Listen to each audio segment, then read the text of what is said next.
네, 순 프로그램 이익에 관련해서는 앞서서 이야기를 했죠. 우리 성과라는 부분을 규정을 했습니다. 그 다음에 이제 프로그램을 이제 진행하는 데 있어서 비용 있죠. 비용. 밑에 보시면 인건비가 있을 겁니다. 일단 이 비용들 인건비. 강사를 초빙을 해야 되니까 거기에 대한 인건비가 있을 거고 운영 그 요원에 대한 인건비들이 있을 거예요. 그리고 이제 프로그램 개발을 할 때 그 비용들이 또 들어가겠죠. 그 다음에 이제 과정 운영을 하는데 또 비용이 들어갈 겁니다. 네, 그리고 이제 뭐 시험을 본다든가 평가에 대한 비용들이 있을 거고, 그 다음에 간접 비용들도 있을 겁니다. 간접 비용들은 뭘까요? 네, 예를 들어서, 이 교육생들이 교육을 받지 않고, 그죠? 교육을 받지 않고, 뭐, 다른 자기 일을 했을 때, 얻어질 수 있는 기회 비용 같은 것들이 있죠. 이런 부분들도 뭐 간접비에 포함이 될 거고요. 그래서 이런 다양한 측면에서 이 프로그램이 운영되는 데 있어서의 소요된 비용이 뭔지 이런 것들을 한번 잘 파악을 해 보셔야 됩니다. 그래서 기본적으로 원리는 그렇습니다. 앞서서 4단계에 나온 그 순이익 대비해서 프로그램이 비용이 얼마 정도 들었는지 파악을 해서 이 U를 구하면 됩니다. 그래서 이 사례에서는요, 일단 업무 코스트를 연봉의 어떤 3.5배 정도로 책정을 했어요.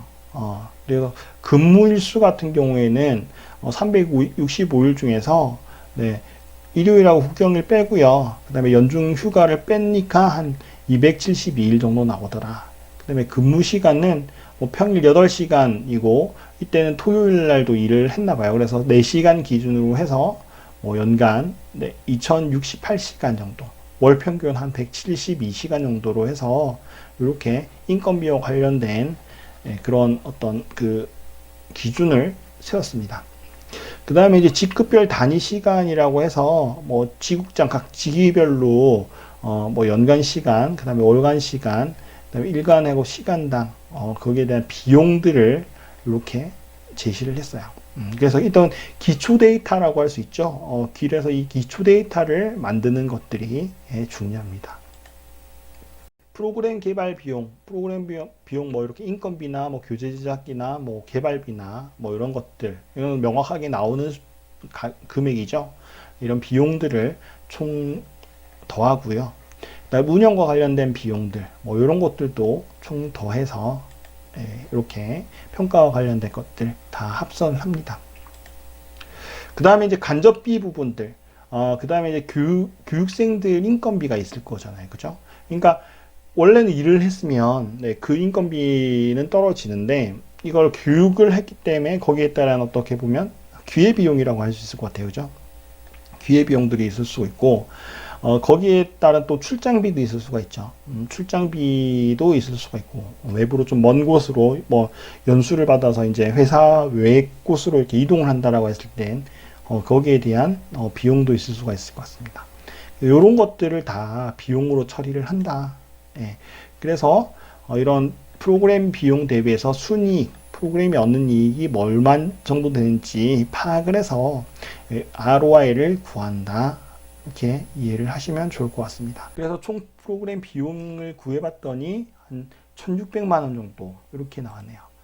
근데 이제 그 교육 후에 어떤 그 이익들 요거를 구해봤더니 뭐 이런 렌탈 체결 건수 3개월간의 어떤 체결 건수를 월 평균 이렇게 잡았고요. 매출액도 이렇게 잡고 매출에 대한 이익들, 그러니까 이때는 뭐냐면 성과 기여도라는 단계에서는 이 항목들이 뭔지에 대한 어떤 비율이나 이런 것들을 규정을 했다면 이때 5단계 ROI 단계에서는요 이 효과들을 금전적인 가치로 환산하는 게 중요합니다. 이렇게 금전적인 가치들로 환산을 해서 이렇게 정리를 해서 비교를 하는 게 중요하다. 그래서 1,600만 원 대비해서 뭐 1,000만 원 정도 이 생겼네.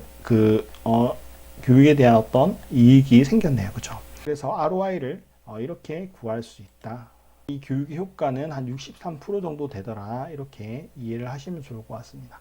근데 이때 이제 그러면 63%니까 교육을 안 하는 게 낫네요 라고 판단하실 수 있으시겠지만요. 그거 좀 잘못된 판단입니다. 이 단순 수치로 하시면 안 될 것 같고요. 이게 어떻게 보면 3개월의 렌탈 건수잖아요. 그죠? 그러면 어쨌든 이 서비스들이 좀 더, 서비스의 질이 좀 높아짐에 따라서 뒤에 이제 얻을 수 있는 그 이익들이 좀 더 늘어날 거 아니에요. 교육하기 전 대비해서, 그죠? 늘어날 수 있으니까 충분히 이 수치들은 좀 높아질 수 있다라고 생각이 될 수 있을 것 같고요. 그래서 회사에서는 이런 부분들을 좀 잘 판단해서 수치를 해석해야 된다. 이런 교육평가할 때는 모든 그 수치들을 명확하고 그다음에 측정 가능하게 그렇게 해야 된다라고 말씀을 드릴 수 있을 것 같습니다. 네, 오늘 좀 도움이 되셨는지 모르겠습니다. 네, 이렇게 해서 오늘 영상 마무리를 하도록 하겠습니다. 감사합니다. 지식 디자이너